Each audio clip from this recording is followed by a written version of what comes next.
네, 앞서 소개해드렸습니다만 이효 여사가 안철수 의원을 맞았죠. 올 1월 1일 날 있었던 일입니다. 대화의 녹취록이 공개됐습니다. 잠시 후에 공개합니다. 그리고 야권 새롭게 동맹을 맺으면서 재편이 빠르게 진행된다는 건데요. 일단 어제 있었던 김홍걸 씨의 더불어민주당 입당과 관련해서 같은 지역 출마가 경합이 될 수도 있는 박지원 의원의 얘기를 들어보겠습니다. 어떤 얘기를 폈을까요? 확인합니다. 솔직히 좀 당혹스럽습니다. 이호 여사님의 의사가 분명하게 문재인 대표에게 전달이 됐었고, 분명한 것은 이호 여사와 문재인 대표의 대화는 없었던 것으로 알고 있습니다. 당연히. 매일 소통을 하고 있습니다. 저와 제 아내는 김대중 대통령님의 내분을 끝까지 잘 모시는 것이 하늘에 준 소명이라고 생각하고 잘 모시려고 노력합니다.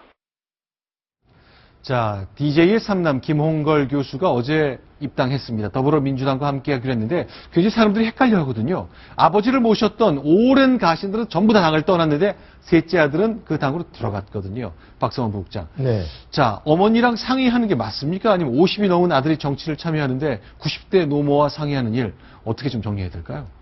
우리가 통상적인 정치인을 영입하거나 네. 어떤 공천을 하려고 할 때는 굳이 그 부모님에게 상의하지 않죠. 네. 네. 오히려 상의하는 게 우습게 되겠죠. 네. 그러나 이제 지금 그 김홍걸 씨는 네. 바로 그 선친인 김대중 대통령이 바로 지금 더불어민주당이 주장하고 있는 바에 정신적 기둥의 한 분명히 중요한 축이고, 그리고 그와 동반자이셨던 네. 이호 여사께 때문에 그 아들을 어떤 정치를 끌어들인다 할 때는 아마도 상의를 드리는 것이 예의라고 생각했을 것이고, 네. 그리고 실제로 지난해 가을서부터 한 두어 차례 실제로 그 이호 여사께 그 김홍걸 씨의 정치 입문을 네. 좀 시켰으면 하겠다라고 네. 하는 의사를 적극적으로 전달해온 것으로 그렇게 알고 있습니다. 자, 그러면요. 올 1월 4일입니다. 제가 1월 1일 소개해드렸습니다면은 1월 4일이 맞고요. 이때 자, 안철수 의원이 동묘동을 찾아갔는데 그 녹취록이 공개됐습니다. 자, 녹음을 누군가 했고요. 누군가 언론에 공개했습니다. 월간 중앙이 오늘 공개한 내용인데요. 하나씩 좀 점검해 봤으면 좋겠습니다. 자, 천상훈 차장, 네. 뭐라고 얘기를 한 겁니까?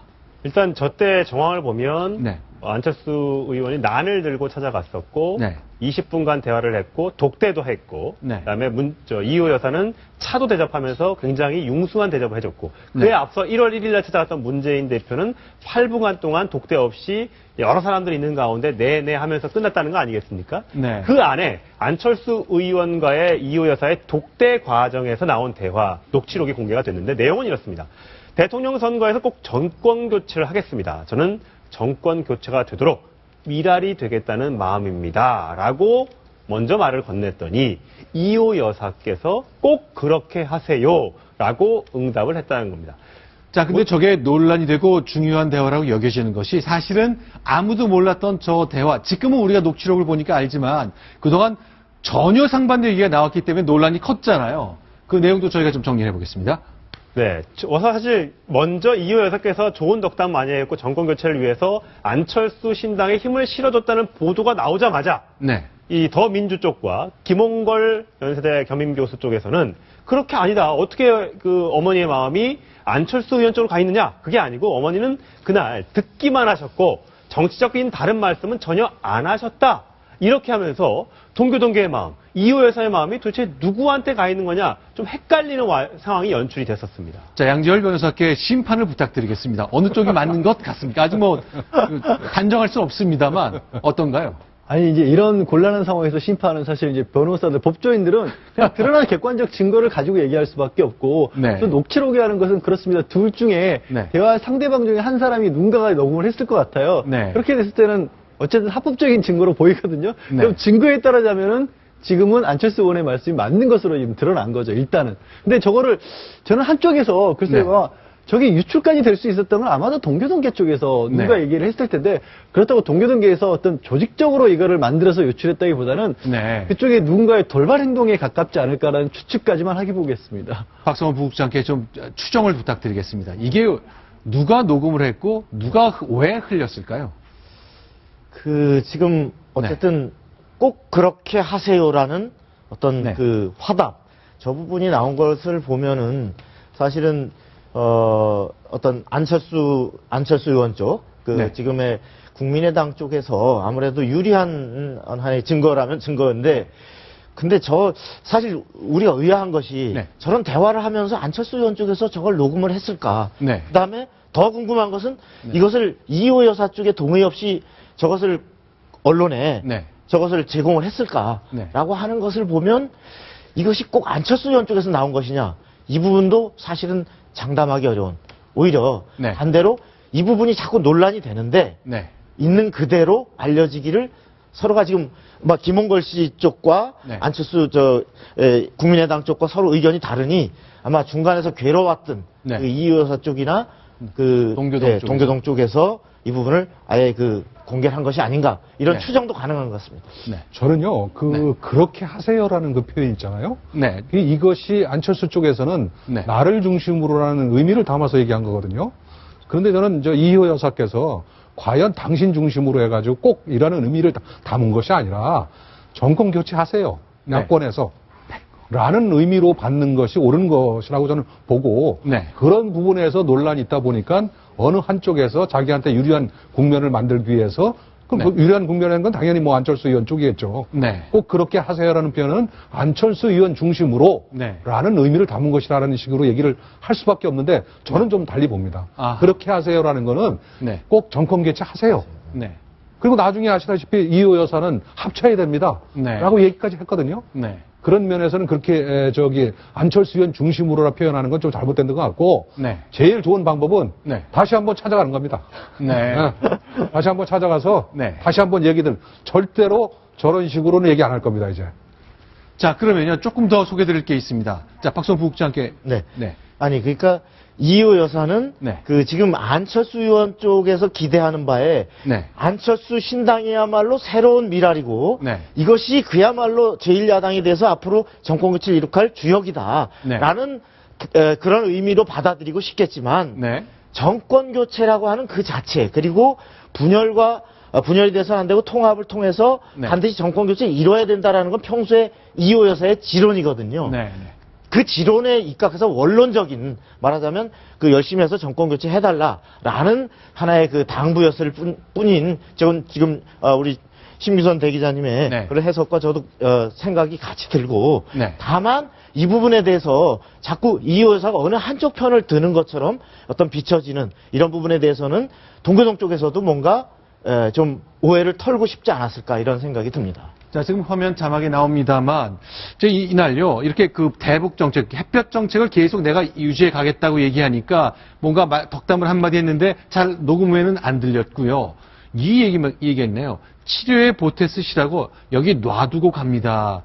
마치 봉투를 하나 놓고 가는 듯한 것으로 해석되는 말이 있네요.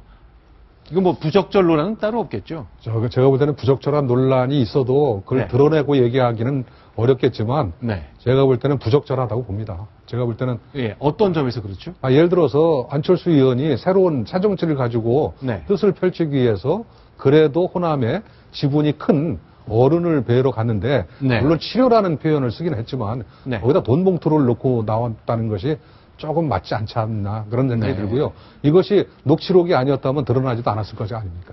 제가 볼 때는 좀 그러니까 이호 여사가 이제 김대중 대통령 돌아가신 이후에 경제적으로 좀 어렵기 때문에 여기저기 이호 여사 성원을 좀 입장에서는 받았겠지만 이호 여사 입장에서는 네. 내용도 내용이지만 저 부분이 네. 본인한테는 굉장히 아플 것으로 저는 추정합니다. 아하, 결국 누가 좀 경제적으로 도움을 줘야만 좀 생활이 될 수 있다는 상황, 그런 개인의 영역에 관련된 것들이 다 이번에 공개가 된 거군요. 그렇죠. 네. 자, 어쨌건 이훈평 의원이 계속 저희 채널 A를 통해서 여러 가지 얘기를 내놓고 있습니다만, 이호 여사가 계속 아들 홍걸 씨의 정치 참여에는 동의하지 않은 걸로 계속 얘기를 하고 있는데, 이제는 그동안의 일을 공개할 때가 됐다고 이호 여사가 말을 하고 있네요. 그럴 타이밍으로 보이십니까? 네, 지금 이호 여사는 네. 사실 문재인 당이나 무슨 안철수 당 어느 한 당이 아니라 네. 아까 됐듯이 정권 교체가 중요한데 기존에 문재인 씨가 장악하고 있는 더불어민주당이 네. 친노 패권주의로 똘똘 뭉쳐서 이렇게 해서는 정권 교체를 못 이룬다라고 하는 데에 대해서 사실은 안타까움을 갖고 있었고 네. 했기 때문에 안철수 의원 또 동교동계 인사들이 줄줄이 탈당하는 것을 잡을 수 없는 그러한 사실 상황에 처해 있었던 거죠. 네. 그래서 안철수 의원을 지지한다기보다는 바로 이 더불어민주당이 제대로 된 당으로 거듭나지 않으면 가망이 없다, 희망이 없다. 이런 상당히 안타까움을 갖고 있은 터였고 네. 그런 상황에서 안철수 의원이 인사를 왔던 건데 그것이 어느 한쪽의 지지가 아니다. 이 부분이 그 지금 동교동계도 그 부분이 그렇다 해서 더불어민주당이 네. 지금 친노 패권주의가 청산된 새로운 당이다라는 그래서 지지하고 있다라고 하는 것이 전혀 아니다. 이 얘기를 동교동계 인사들도 계속 강조하고 있는 겁니다. 알겠습니다. 자, 그러면요. 이렇게 동교동을 중심으로 이제 김홍걸 씨, DJ 3남이 더불어민주당 입당한 것 관련해서 어떻게든 좀 분위기를 바꿔보려고 노력하는 가운데 유출된 녹취록이 아닌가 이렇게 추정할 수 있을 것 같습니다. 자, 더불어민주당에서는요, 김종인 위원장이 첫 출근했습니다. 최고위원회가 열리지 않았고요. 김종인 체제의 첫 발을 띈 날로 봐야 될 것 같습니다. 어떤 얘기를 했을까요? 들어보겠습니다. 1차 명단이 발표되고 난 다음에 12명이라는 친노가 들어왔다는 이런 비판을 제가 받고 있는데 과연 어떤 사람이 친노고 친노가 아닌가 하는 걸 갖다가 냉정하게 생각을 해보고 확인도 해보고 질문도 해봤습니다. 지난 목요일 밤 11시에 제가 제 나름대로 혼자서 결심을 해가지고서 명단을 갖다 발표를 한 겁니다.